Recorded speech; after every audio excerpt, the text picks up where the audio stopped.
All right. Well, first of all, happy Halloween to everybody. We trick-or-treating in the Hood family tonight? Absolutely. What are we dressing up as? Mario and Luigi. Mario and Luigi. Larry? Coach who just broke his foot recently. A coach who just broke his foot recently. That's what we're dressing up as? Okay. All right. We do Tyler from Spartanburg. Who's going as Dabo from Pelham, Alabama? Who's going to dress up as that? There might be a couple of them. I don't know. You doing any trick or treating tonight? You got kids come by the house or anything? I keep my lights off. Oh my gosh! I'm one of those. You're one of those. Just don't give out peppermint. You know, there's nothing worse. You walk around with the pillowcase. You know, as a kid, and you know we used to hit everywhere, and you know they give out the little candy corn and the peppermint, and you'd walk, and you'd be like, oh my gosh! And you'd go to those. You knew where to go because you knew, they were handing out the Snickers and the Baby Ruths and the Reese's cups. You know, that's where you want to go. And then you'd come home, you'd dump it all out, and then you'd go again. You know, maybe change costumes so they wouldn't know it was the same person coming back. It's not like there was a lot of houses to go to. So, anyway, I hope everybody has a happy Halloween. Couple things. First of all, before the game, as he mentioned. This is a big week for us. This is Paul Journey week, and so it's something we kind of have an initiative all throughout the week. As y'all know, it's a huge part of our program, and just a couple things to really highlight. First of all, what is the vision of Paul Journey? It's very simple. We want to produce first-class men and world-class leaders. Our mission is through sacrifice, truth, and discipline. Paul Journey will love and celebrate our young men as they become the first-class men and world-class leaders that we are trying to develop. Our values are humanity, work ethic, independence, excellence, and servant leadership. And it's basically, that's what Paul Journey is. It's a leadership initiative. It's built on 4 pillars: Striped, See You in Life, Fifth Quarter, and Overtime. And they're all really, really important. Striped is about personal growth. See You in Life is about life skills, community service. Fifth Quarter is about career and professional development. And then Overtime is about former player engagement and development. So Paul stands for passionate about winning. It is a lifestyle of winning, and we want to cultivate our young men in this program. It's not life after football, because life is happening right now. That's what we try to talk about all the time. You know, who you will be, teaching these guys that the man makes the brand. They're football scholar athletes. They're not just football players. That's something that we're passionate about here. It's about getting them to stand on their own 2 feet. When they walk out of here, it's a culture of invitation. We give the Man of the Month, Man of the Year award every single year. And, it's all about, building great future men, husbands, leaders, citizens, fathers, you name it. And just some superlatives in the impact. We've had 131 Paul Journey ambassadors. This is a process. They have to apply. They have to have a resume. They have to have recommendations. It's a process. It takes a lot of work on their part to be a Paul Journey ambassador. We've got 90 alumni, 41 current players as well. 98% graduation rate since I've been the coach. We've been service abroad trips in Haiti, Costa Rica, Thailand. We have over 740 hours of community service that's been completed just in 2023. We have had 100% career placement from 2018 to 2023, 100%. That's something that we're really proud of. And a big part of what we do is our micro internships. Richard Hall really does an amazing job with that. And we've had micro internships worldwide: South Carolina, Georgia, North Carolina, Montana, California, New York, Wisconsin, Florida, D.C., Missouri, Nevada, Tennessee, India, and we've had a few go over to Europe. In the past year, over 360 former players and Clemson football alumni have come back to Clemson to give back to the current players and to keep the bond strong. We have current NFL captains: Grady Jarrett, DJ Reader, Trevor Lawrence, Christian Wilkins, Dexter Lawrence, Deshaun Watson. Walter Payton Man of the Year nominees that we've had that have come through our Paul Journey program: Dwayne Allen, Bradley Pinion, Grady Jarrett, DJ Reeder, Tyler Shatley, and Tremaine Ankrum. And so, just really, just some things about Paul Journey that we kind of highlight. And we've got a little something we're doing each and every day. And again, it's something we work hard on. And just want to say thanks to Jeff Davis, first of all, what an amazing job that he has done. Really from day one. I mean, the day I became the interim coach, I went home for just a little bit, and I went next door and knocked on his door and laid out a vision to him on kind of what I would want him to do if I got this job. And man, he's been here every step of the way. And he went from a one-man shop and really trying to help create the vision to creating Paul Journey, which is it's a holistic approach to the student-athlete development. And man, what an amazing job he's done. And Rashard Hall, and Joel Davis and Kayla Owens and Anton McLean and Reggie Pleasant, all of our staff and Paul Journey, I mean, they do an amazing job because, there's a lot going on for these guys. And the one thing that we're passionate about is, truly equipping them. And living out the purpose of this program, which is to graduate them, to equip them as men, to make sure they have a good experience, and that they win a championship. And over the last 15 years, we've done a pretty good job of that. So really proud of the young men that have come through this program and all that's going on with Paul Journey. And so there'll be stuff going on all week. It'll culminate. We'll have a little banquet, appreciation dinner on Thursday night with some of the Paul Journey donors. So with that, we'll move on to the game. I mean, it's a really good football team. I think they're the most complete team we've played. I know they're not undefeated, but I think it's the most complete team we've played. It's a really, really experienced team, very, very experienced veteran group. They really have, all the pieces, everything you need. They're sound. They're well coached on both sides of the ball and special teams. It's a game we really stunk in last year. Honestly, it was our worst game of the year. We played awful. And it started out with a block punt. We busted an assignment on a three-man shield there and block punt score. And just played. It was just terrible. So thankful for another opportunity to go compete. But this is a really, really good football team. And I think we're a good football team as well. We just have not been able to do what we need to do. And, that's the reality of where we are. But we got another opportunity this week, and, it's going to be a big challenge. It starts with being able to stop the run, being able to be gap sound because, what they do formationally with their formations, their bunch sets, their motions, they create extra gaps. So we got to be really disciplined. Our linebackers and secondary got to tackle well. And then offensively, they're gonna challenge you. We've got to be able to get some run game going. You got to make plays. They should have won the Ohio State game. I mean, it's crazy how they lost that game. But it's a tough football team again. That they're fun to watch on tape because they do a lot of good things that you got to do well to give yourself a chance in football. And then obviously their quarterback.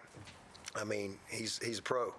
He's pro. I mean, you watch him play, it's like, it's just, that guy shouldn't be playing college football. I mean, he's a pro. I mean, he is smooth, he's poised, he's very confident, he don't flinch, and I've seen him for 10 years now, so I got a real good understanding of who he is and a lot of respect for him. He's a great kid. But he's pro. I mean, this guy's a really, really good football player, and the game is slow for him. He does a great job of managing the game. He knows where everybody's at. He can really, really run. He doesn't get enough credit for his ability to run and extend plays. I think they're outstanding at running back. He averaged about 5.6 a carry on us last year, so he's a tough, physical, downhill runner, but they got 3 or 4 guys that they're playing in there. I think the receivers, that's probably been the most improved part of their team. I think they've gotten better and better throughout the year. They moved one of the running backs, Tyree, they moved him to slot. And that's been a good move for him. I mean, he's an explosive guy. He's got, probably the second most receptions. They obviously lost the tight end. I think he was leading them in catches, but Tyree's a really good player, 83, 17. 13, the kid that's going to take 88's place is a good player, but all starts up front with him. Really good group up front. Left tackle's probably a first-round pick. He's a very good player, but really all of them. It's a very experienced group. I think they're all fourth-year players and graduates and et cetera. So be a good matchup there. And then over on the defensive side, same thing.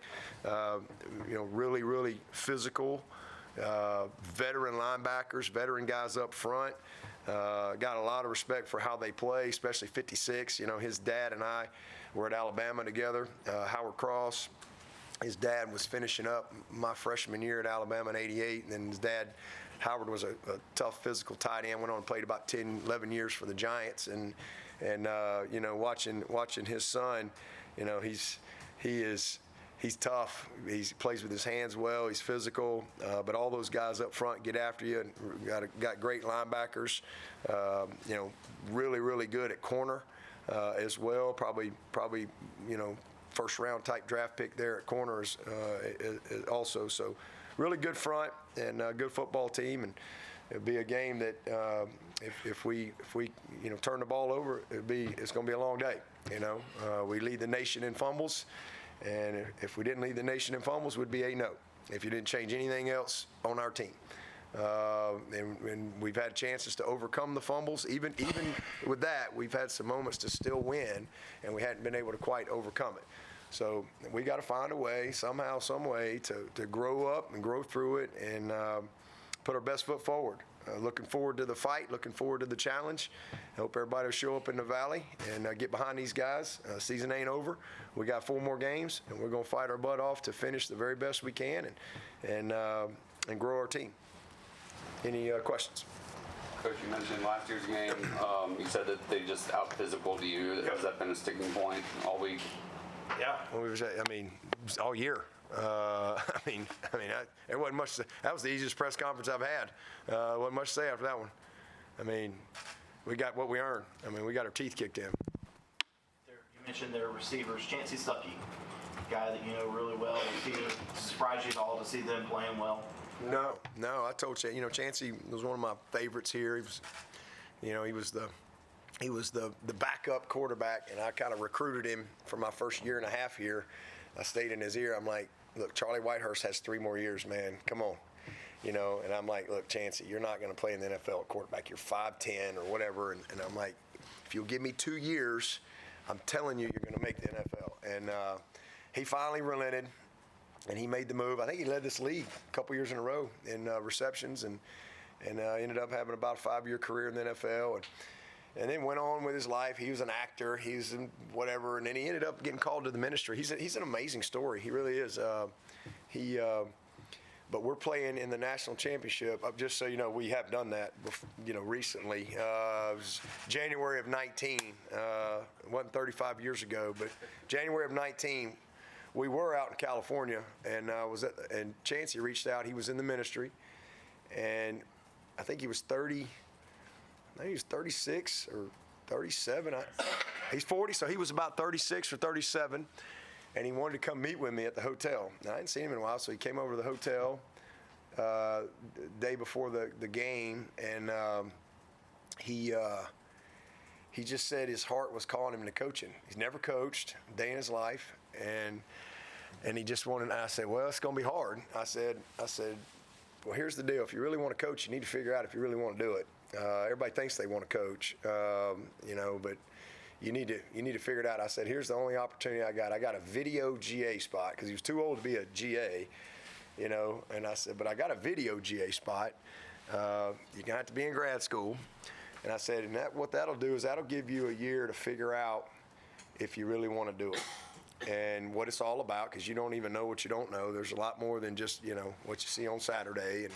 So he came in here and, I watched him early. He's just Chansi. He was a captain here. He's a great player. But I told him, I said, early on, if you will give me 2 years, if you'll really commit 2 years to just learning the processes and all the things that you need to equip yourself.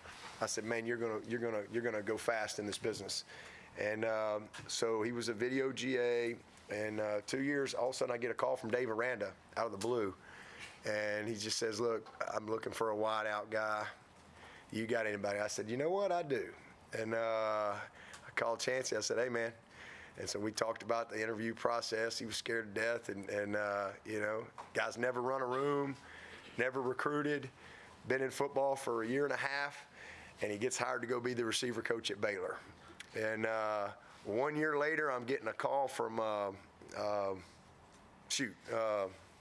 Tommy Reese, and he's like, hey, can you talk to me about Chansi Stuckey? And I'm going, what's going on? And you know, and we talk about Stuckey, and next thing I know, he's at Notre Dame. So he's gone fast, and proud of him. Yeah, he's already texted me this week. You know, but really proud of him. He's, like I said, one of my favorites that I've had come through here, and it was a blessing to coach him, and I'm really proud. It's fun to see. I got a ton of guys in coaching that I've coached as receivers. I got guys all over the place that are coaching college ball, coaching high school ball, that have been receivers for me in particular, but also former players now since I've been a head coach. And I'm proud of all those guys. I'm really proud of him and you know what he's done for them.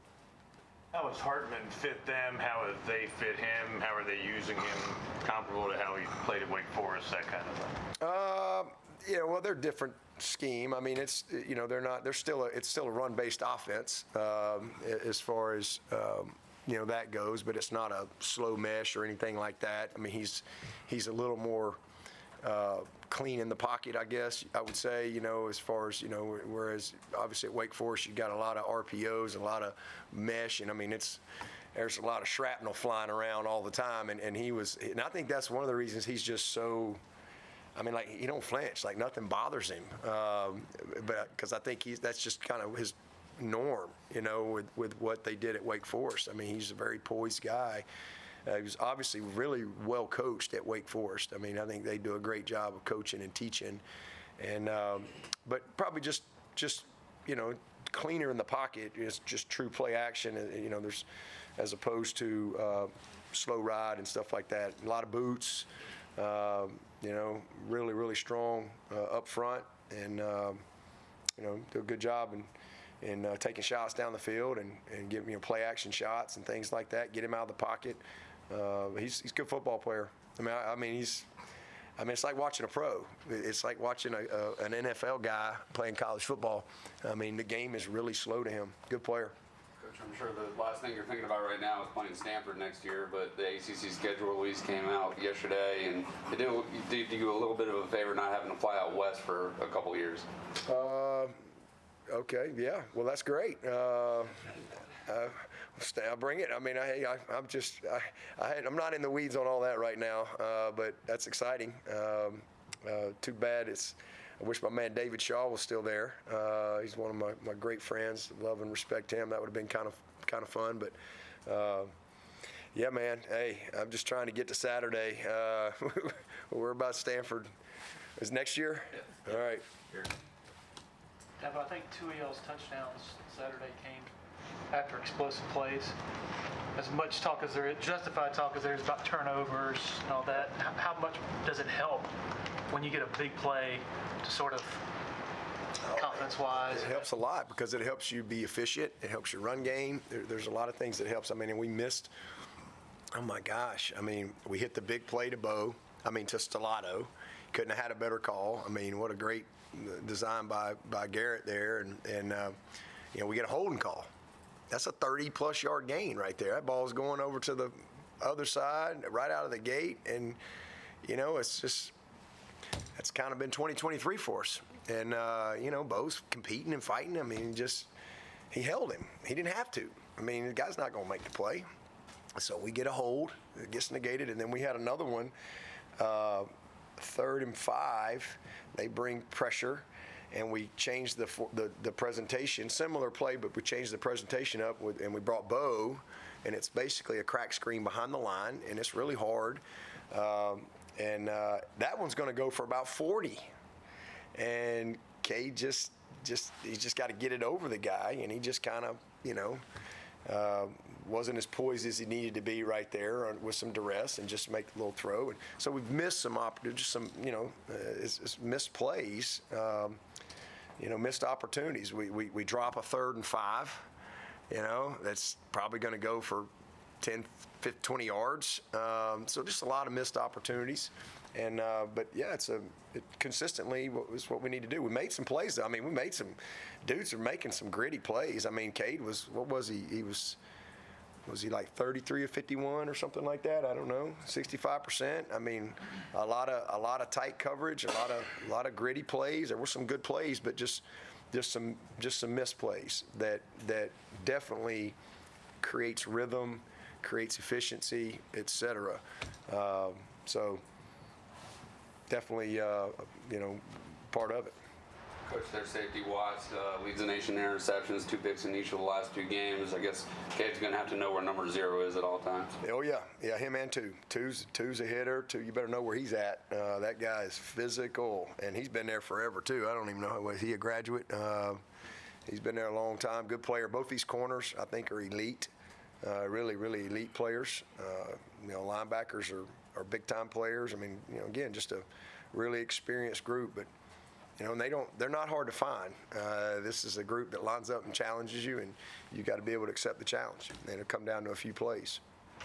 Can't help them. Last year, we have 2 pick sixes. I think 1 pick 6, and the other one went to the 1 or whatever it was. So 2 pick sixes and a block punt for a score. We really never had a chance in the game. So this is a team that you can't do that, and we've got to. That's kind of been the story of our season with the turnovers, and so we got to find a way to not help these guys. But at the same time, you just got to go play, got to go battle and compete, and see if we can find a way to win the game. We're good enough, that's for sure. Coach, red zone approach against NC State, we saw Cade under center a little bit more, and Phil scored 2 one-yard TDs. Are you expecting to use Phil more on the goal line as the season goes along? We've used him on the goal line all year. I mean, starting the Duke game, he fumbled on the 1. We used him all year. But when you with Shipley out, yeah, I mean, we try to play those guys equal amount. We have respect for both those guys. I mean, Shipley's relentless, but obviously he went out of the game. So, but regardless, it's not something that we prefer one or the other. Both of them are. We got great respect for both of those guys. Speaking of Shipley, what's his status right now? Day to day. Moving Tristan to right guard, obviously feel good about calling it left tackle. What have you seen from him there that makes you having him there kind of more permanently? Well, I mean, we're just trying to get the best 5 on the field. I mean, we've played, I guess, 9 or 10 guys this year, losing Parks, you lose a starter, so now you've elevated, and then we've had, a little inconsistency at right guard. That was kind of showed up a couple of times, and so we just felt like that our best 5 were the ones that started last week, where we are today, and we felt like Tristan was the guy to move in there, and he really, like I said, he was a bright spot in the game. He did a pretty good job, especially for a guy that, with all that they do, he held his own really well. He's long. He's a physical kid, and he'll continue to play tackle as well. But we just felt like that was the right move for us for a few reasons. But excited about Colin. I mean, he overset a couple times and got beat inside. He can be a little aggressive, which I'd rather have that as a attribute than the other way. But man, we think Colin Sadler and Blake Miller are 2 elite players.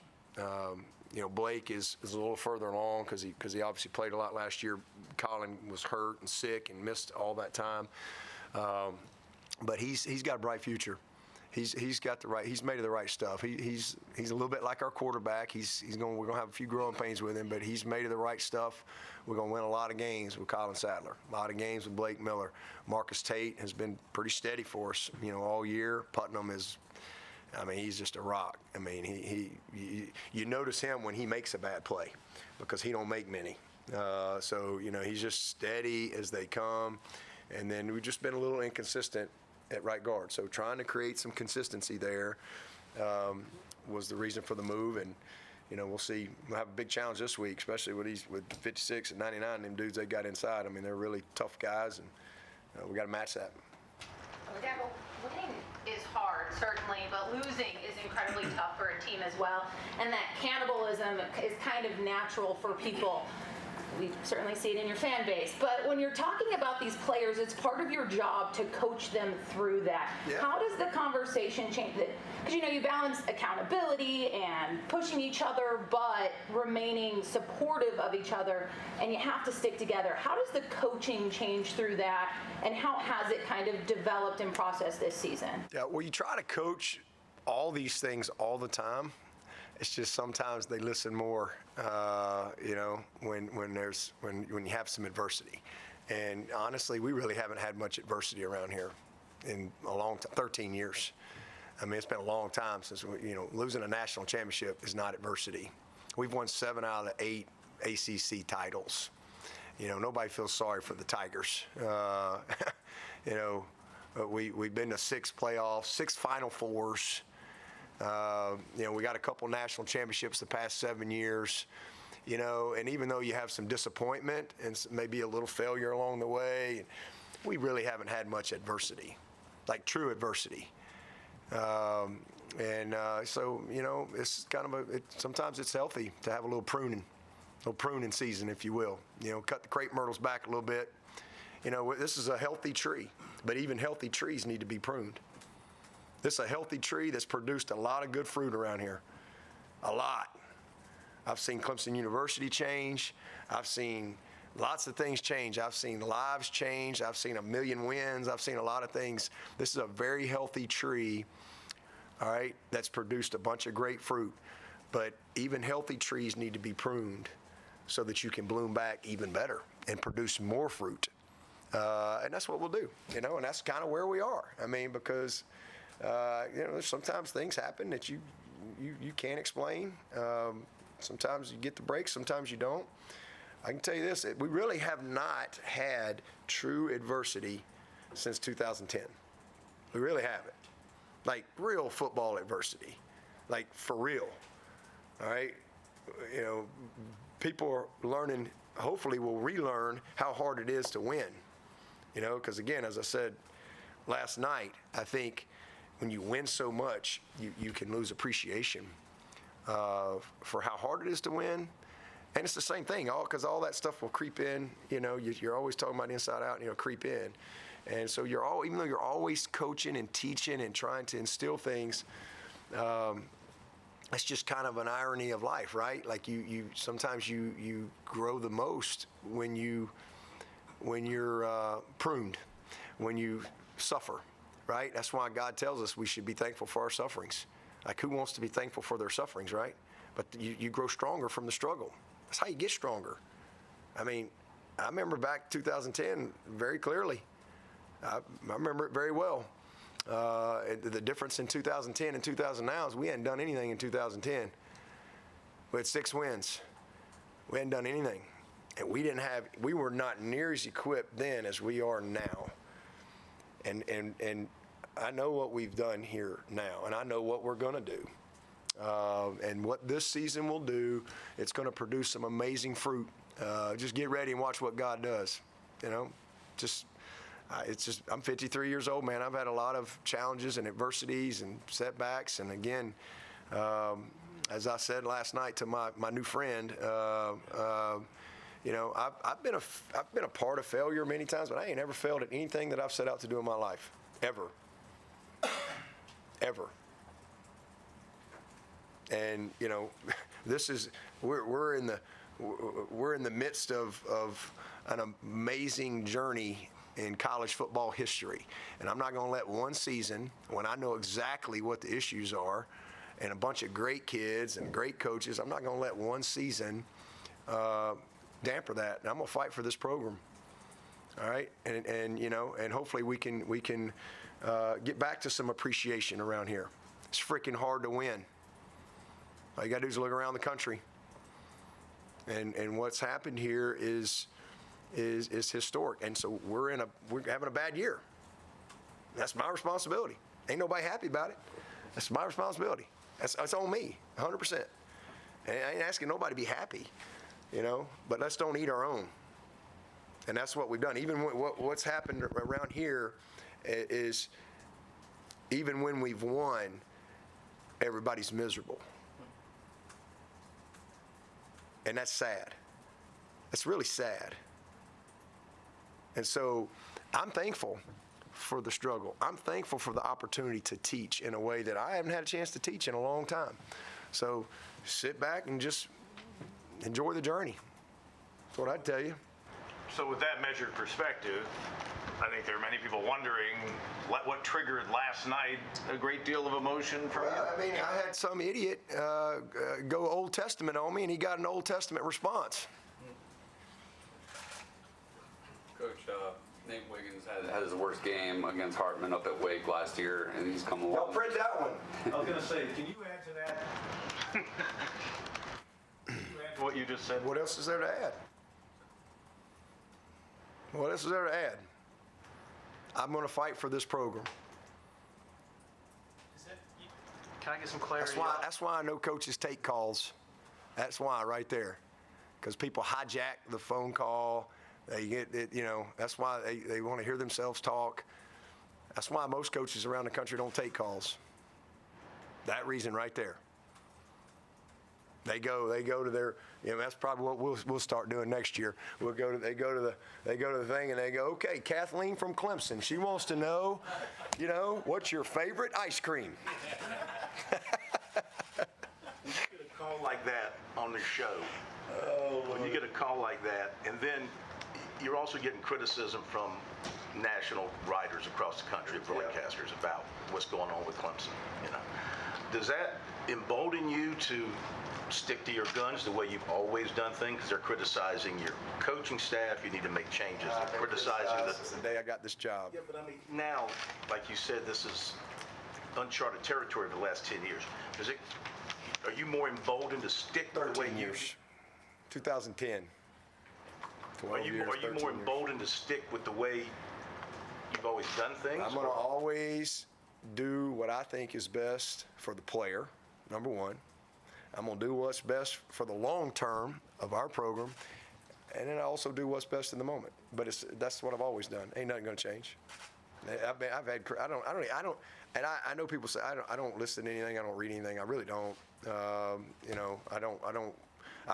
know what's going on in the world by the books that I get sent. I got a guy send me. I got 3 books on my thing this week. One said, living in the eye of the storm. The other one was, I've screwed up, now what? I don't even remember, it's like, that's what's, so I always know what's going on in the world based on the books people send me. I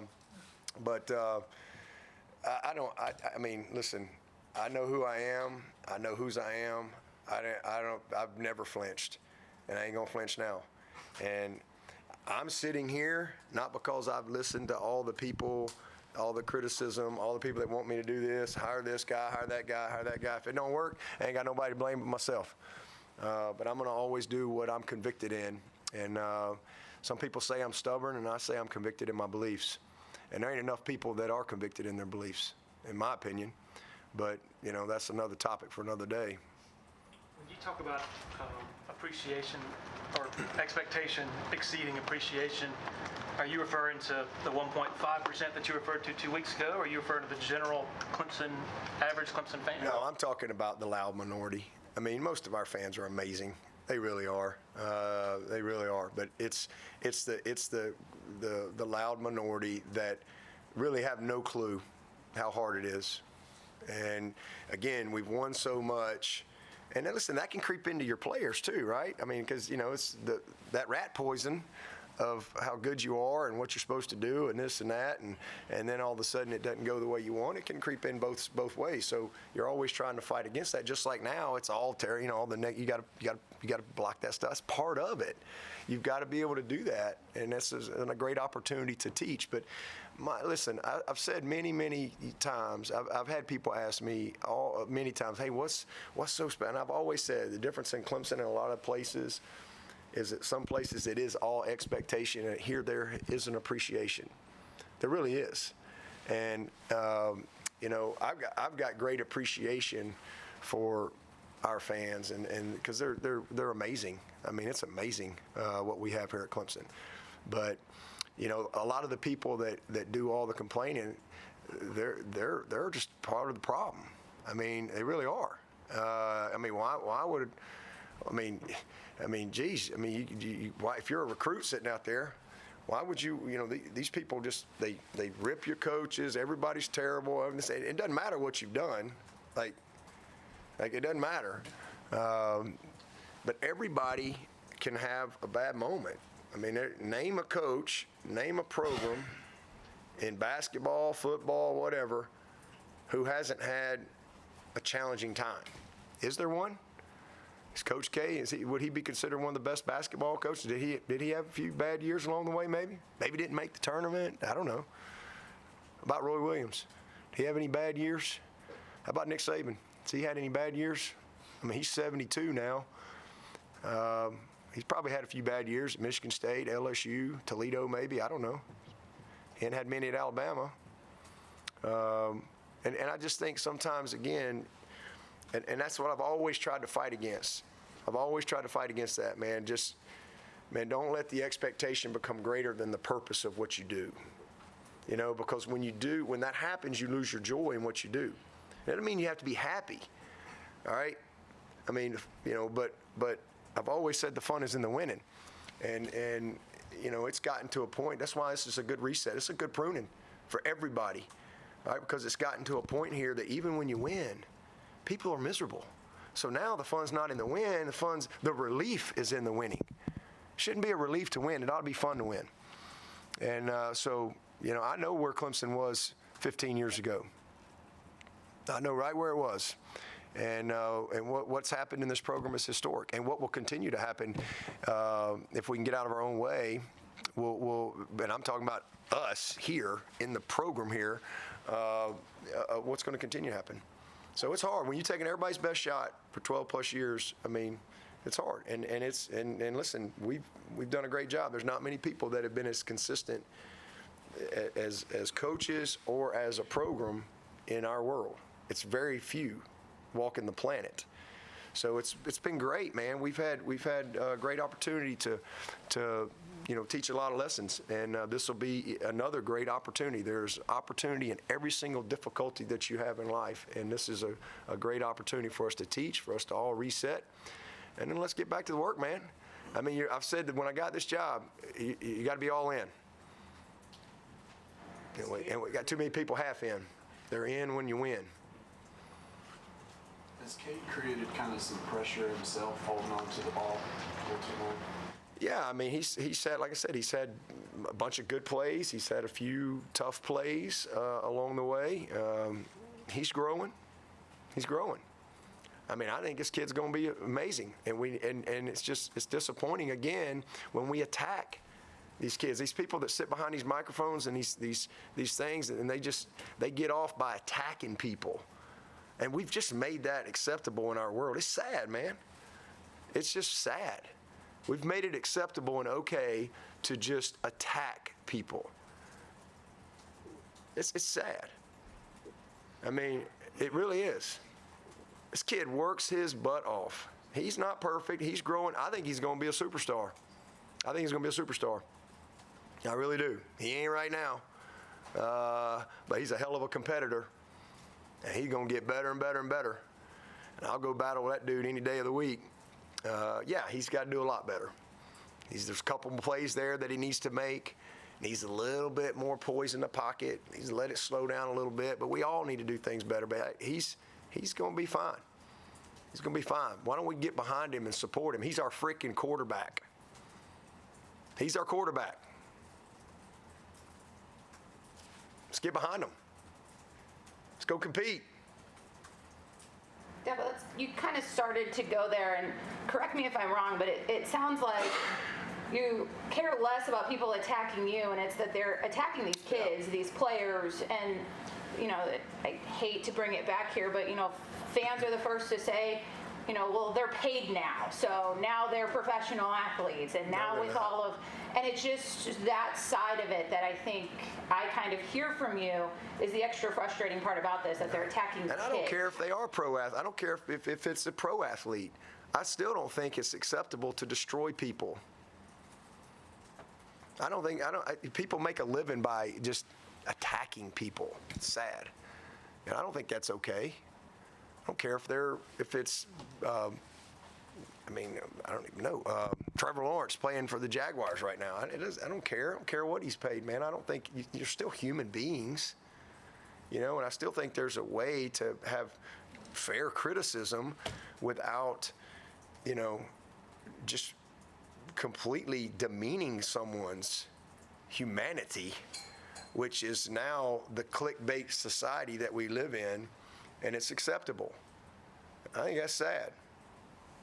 The adults have left the building in this country. I don't participate in it. I think if you're miserable, it's your own fault. I stay away from that crap. I don't deal with it. Stay away from it. Coach, you mentioned Tyree made the transition from running back to receiver. He had an incredible punt return in the last game.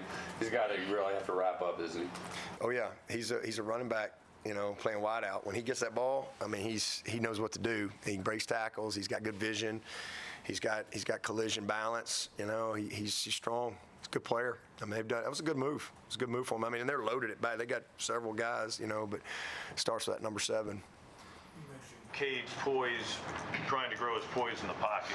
Where is that in relation to the reads he's making? Are you seeing the improvement? Yeah, he's got a great feel. He sees it. There's been a few plays where, I wish he'd have maybe either processed it a little quicker or maybe come off. But he really sees it. He's got a great feel for it. He really does. And this kid is smart as they come, and again, he's hyper competitive. He's our best chance to win. There ain't no doubt about it. And we've been in position to win every single game. As horrible as we are, we've been in position to win every single game. And we could just, again, we're going through it's a tough year. It's a tough year. And that's my job to get us, back where we want to be, and we will. We will. We have a lot of good years. Got a long way to go. Coach, tomorrow is All Saints Day, 15-year anniversary of your first win up at Boston College. Is that always a special time for you to reflect on? What did you say it was? 15-year anniversary. All Saints Day? All Saints Day, November 1st. Oh, I didn't know that. There's a Catholic school you beat too. Okay, well, there you go. You know that this week. Hey, I need an All Saints Day. Yeah, I guess that is. That was a good day. It was a good day. It was an amazing start to where we are. We had a lot of adversity back then, I can tell you that. And there wasn't many people sitting here in this room that thought I'd get the job. That's for sure. And you probably definitely wouldn't think I'd still be here 15 years later. No comment. But anyway, that was a cool moment. Appreciate you reminding me of that. You've been the glass half full guy here lately. I need one of them. Thank you for that. You ever sing ass on your show before last night? Probably. I don't know. Probably have. Yes. I've said a lot worse. Certainly not perfect. That's for sure. I'm far from it. It's in the Bible. There you go. I've said a few not in the Bible. Not proud of it, but thankful I've got a God that forgives me. Some clarity on this pruning you're talking about. Is there any pruning that you think you need to do? Me? Yeah. In what regard? I'm just curious. You mentioned I'm trying to shed a few pounds. I've pruned about 7-8 pounds off of me. I got a few friends I need to prune. I've got some pruning to do. Yeah, I think it's all makes us all better. Like I said, that's just. I think the struggle brings out the best in some. It brings out the worst in others. And it's honestly, I've always just embraced it. And when things don't go my way, I lean on my faith. And I know some of y'all get tired of me mentioning my faith, but I'm sorry, you know. I mean, Jeremiah 29:11, it's God's plan, man. It's not mine. And anytime I've been pruned in life, I've come back better. You know, God took me out of coaching. I didn't like it. We got pruned in 2000, December of 2000, my last game at Alabama, and all of a sudden couldn't get a job. And, you know, I got taken out of coaching. I mean, 8 years of coaching. I know everybody thinks I was just a real estate agent and then came to Clemson. But 8 years of coaching, it's all I'd ever done. And then all of a sudden I can't get a job. And we're all fired, and I got 2 little kids and a mortgage and student loans, and you know, I got to go to work. And so, but God, that was an 18-month pruning process. And, you know, I didn't like it, but God, you know, even though I was producing good fruit, you know, again, even healthy trees need to be pruned, and so you can produce more fruit. And those 18 months out of coaching helped me bloom back better than I ever was. Made me a better coach. I think made me a better father, better husband. Gave me a much deeper appreciation for, you know, the privilege of being able to lead young people, the grind, 2-a-days, you know, meetings, long night, late nights. You know, it gave me clarity. It gave me clarity of what I really knew I wanted to do with my life. It gave me complete clarity of what I was called to do. And then God brought me here, you know. And so, you know, again, I've just experienced too many times in my life. Again, I'm 53. There's a lot of these guys have not. I mean, this is, again, I've had many times in my life where it didn't go the way I wanted, and I was mad, angry, frustrated, you know, disappointed. But then time goes and God's plan is revealed, and it's the best thing that ever happened to me. And I look back and I'm like, man, thank you, God. I mean, I'm just so thankful. So thankful that it didn't go the way I wanted it to go. And then I look back, and again, I'm thankful for all the things in my life. I mean, again, the things that were the greatest struggles and liabilities in my life were my greatest assets in life today. The things that I literally like hated as a kid, struggles that I had to deal with, things that we all go through at times and you question why. I mean, I wouldn't change any of that now, because it really, but I've got a clarity and I have a different perspective, you know, and that's my opportunity and my responsibility to not let this moment slip by without really teaching a bunch of young hearts and souls who are really hurting because something in life hasn't gone the way they want. Something that they love, something that they've worked really, really hard for has not gone the way they planned it. And so it's a great opportunity for me to teach, and I take full advantage of that. I relish that. And again, you try to do it all the time, but the soil's fertile right now. And, you know, that's my responsibility. Sorry to keep shifting to Notre Dame, but they like to run a lot of rub routes down near the end zone with stays. Is that pretty familiar for you guys? Oh yeah, a bunch of bunch sets, a lot of bunch sets, and you know, again, they'll give you some really tough presentations because the run game and then the boots and stuff will come out of it, and then Hartman is really, he's poised in the pocket, you know, as far as getting him on the perimeter and you know, creating some of that stuff. I mean, disguising off the runs. He's a good faker. He's really takes a lot of pride in his fakes. I mean, but he's at that point in his career where he's, you know, he's like calculus 2, right? And so just the little nuances of the position are very natural to him right now. But yeah, we got to do a great job of communicating, you know, passing things off, IDing what we're doing, because we will definitely see some rub routes and a lot of misdirection. Any questions for Coach from Zoom?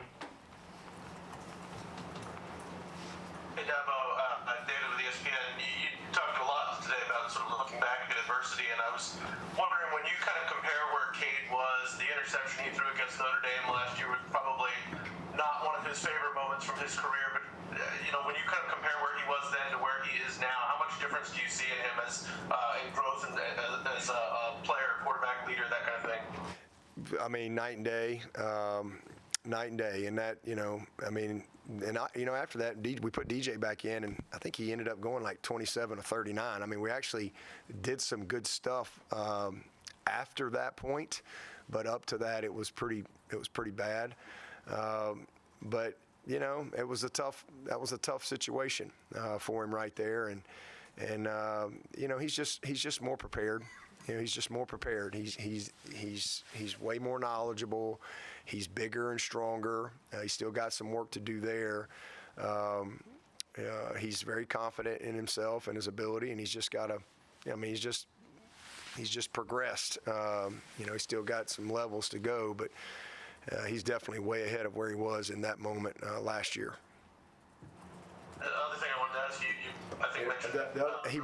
I'm sorry, David. I was going to say the other thing. He really hasn't put the ball in jeopardy much. That's something I'm proud of him. I know he sailed one. Kind of had a guy barreling down on him the other day, and he kind of sailed one that Brennan was open, but he really has not put it in jeopardy a lot. He had the one bad. Was it Charleston Southern? He's outside of that. He's been a guy that's had some. He's not thrown a ton of interceptions until Chapel, brought it up. But he's been pretty decisive and pretty in command, and again, not putting the ball in jeopardy in the passing game. So I think he's grown a lot in that area, because that was a boot to the left and tried to throw back, and it was a tough play for us. You mentioned in your discussion earlier too about you have an idea, or you know what you think has gone wrong this season. I'm wondering if you would mind elaborating on that. I don't know if you need to give away state secrets or anything like that, but if you kind of identify like where things maybe have not gone the way you'd like this year, there's 2 or 3 things that jump out to you. Well, let's just, number 1, we are last in the nation in fumbles. Number 2, we're last in the nation in fumbles. And number 3, we're last in the nation in fumbles. It's all about the ball. And yet we got a double overtime loss, an overtime loss, and then, all right, I'll give you number 4. Because of where we've had the missed plays, we're last or near last in red zone scoring. And so there you go, right there. I mean, you can just leave everything else the way it is, normal football stuff. You've got some injuries. You got some guys that maybe not play quite as much as you want. You missed a few plays, kind of normal football stuff. But let's just start right there. You're not going to win football games when you turn the ball over at least twice a game. You're not. And we've been in position to, somehow, some way, we've still had a chance to win. And that's a credit to the character and the heart and the will to win of our guys. I'm proud of that. But that's it. I mean, I think we're 4th in the country in red zone opportunities in getting there, and we're last or near the bottom in actually scoring. So that's been a problem. And, everybody wants some big, miraculous answer, but you're not going to win when you turn the ball over the way we have. And it's been freaky. It's been some crazy stuff that's happened, but that's 1, 2, 3, and 4. So 1, 2, and 3 is we lead the nation in fumbles. And if we don't lead the nation in fumbles, we're 8-0. That's just the way it is. And we're having a different conversation today on Halloween. All right, we're getting treats, and today we're getting tricks. That's what we've earned. Hey, Dabo, it's Pete at AP. A couple of non-Tyler related questions. The Notre Dame here in 2015. I'm sure Tyler is a great guy, and he just had a bad day. Like we all have bad days. Notre Dame here in 2015. There wasn't a lot. Maybe you guys hadn't really emerged with that run yet. You were emerging. What did that game mean and that atmosphere mean, especially with all the rain coming down, for where this program has gone since then?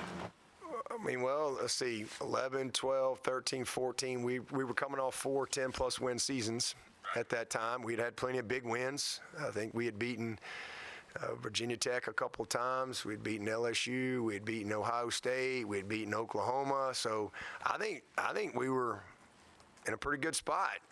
We weren't perfect, though, but we were in a position where I think we were just, trying to put our head down and keep working and getting better. And that year, hey, we went 14-0. And that was one of those years we kind of caught a lot of breaks and went our way. And then the difference in that year and this year, and this is what people that don't do this for a living really understand, is especially in this outside-in world that everybody lives in today, is how critical a little momentum and confidence is early. It's critical. And so that was a momentum game, right? I mean, it was a game that just fueled us. It was a hurricane. I mean, they might have been top 5. I can't remember. Sixth in the country. It was a moment is one of those games, like this year, the Clemson-Florida State game, right? I mean, we never trailed in the game until overtime, and we get the one turnover, difference in the game, miss a simple kick, had a chance to stop them one time, didn't stop them. So it's a couple plays, but when you win a game like that, it just creates a ton of confidence. It creates a ton of momentum. Even though the same problems are there, the narratives are different, the noise is different, et cetera, and next thing you know, confidence breeds confidence. Momentum is a powerful thing. And that particular game just it was a gritty, hard-fought game, and we made one more play than they did, and it gave us a lot of momentum and a lot of confidence.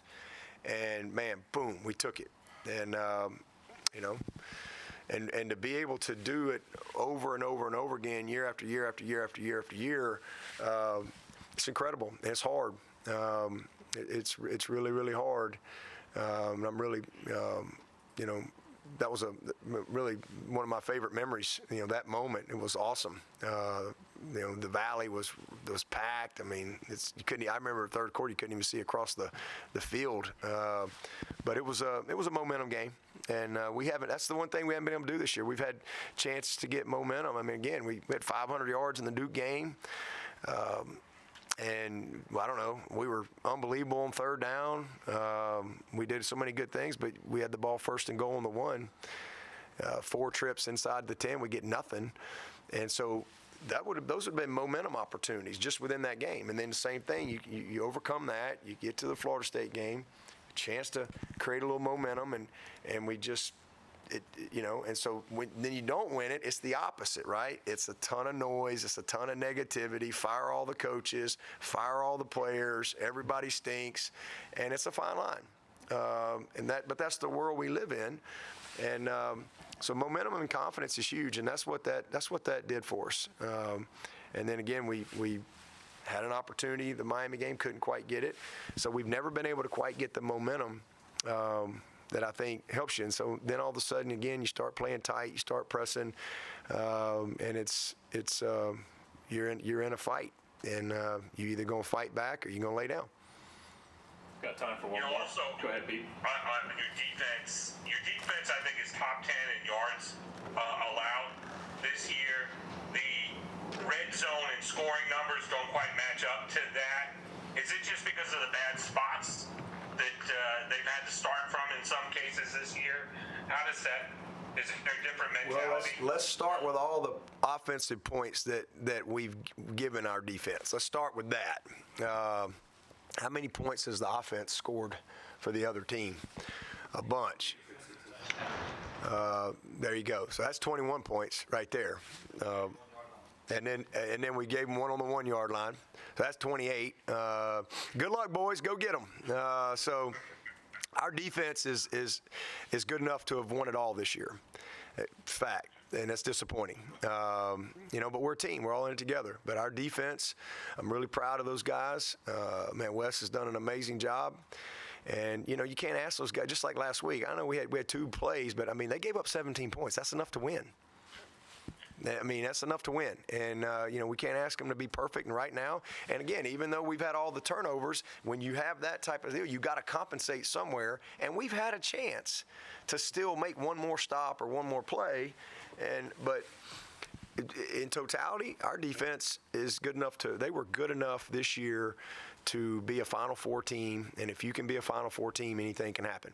And, that's a shame because it is, as I said, it's kind of a season of what could have been. But, we can't worry about that. We got to find a way. We still get a chance, whether we were 8-0 or we're 4-4, we're going to play this game. And if you're a competitor, you want to go play your butt off and compete to win. So we'll get a chance we'll learn a lot these next 4 weeks. I'm really looking forward to it, actually. We're going to learn a lot about a lot of people. A lot to, learn about our team, and we'll see how these guys going to fight, man. It'll be good. But Wes and the staff, man, they've been a heck of a defense all year, and it's a shame that we haven't been able to take care of the ball better and reward them. Because if we didn't lead if we were just 50th in the country in fumbles, we'd be having a different conversation today. It's really that simple. I know everybody wants some narrative and drawn out. It's that simple. In your mind, when it comes to the fans, Last question here. in your mind, where do you draw the line between fair criticism of a team and a program versus lack of support, not giving the fair support? I think it's pretty easy to see where that line is. Fair criticism is fair criticism. I got no problem with that. I mean, there are no issues with that at all. I mean, that's the world we live in. But when it's hateful and personal and demeaning, especially to the kids on this team, I mean, if you can't figure that out, then I got no answer for you. And that's the problem. We don't, as a society, we don't know where that line is anymore. You know why? Because there ain't no line. And that's just, it's sad. There's no line anymore. There's none. It's sad. All right. Criticism is warranted. We're 4-4. This is freaking Clemson. All right? We've built ain't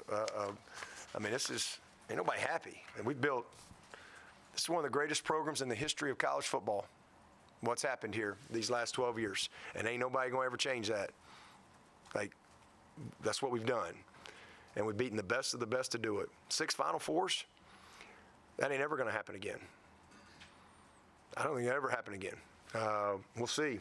Time will tell. But I know this, I got a long way to go. I got a long way to go in this profession. And, I'm going to fight like crap to if they want me back here, I'll fight like crap to get this place back to the standard. This is a bad year in the midst of an amazing journey that we've had, and I'm not going to let anything steal my joy of what I do. I have a lot of joy in my job. I have a lot of joy in what I do. Doesn't mean I'm happy, but I have a lot of joy in what I do. And I'm not going to let winning become a relief. I'm not going to allow that to happen. And so the fun's should be in the winning. And if it gets to where it's not fun anymore, then hey, we'll go from there.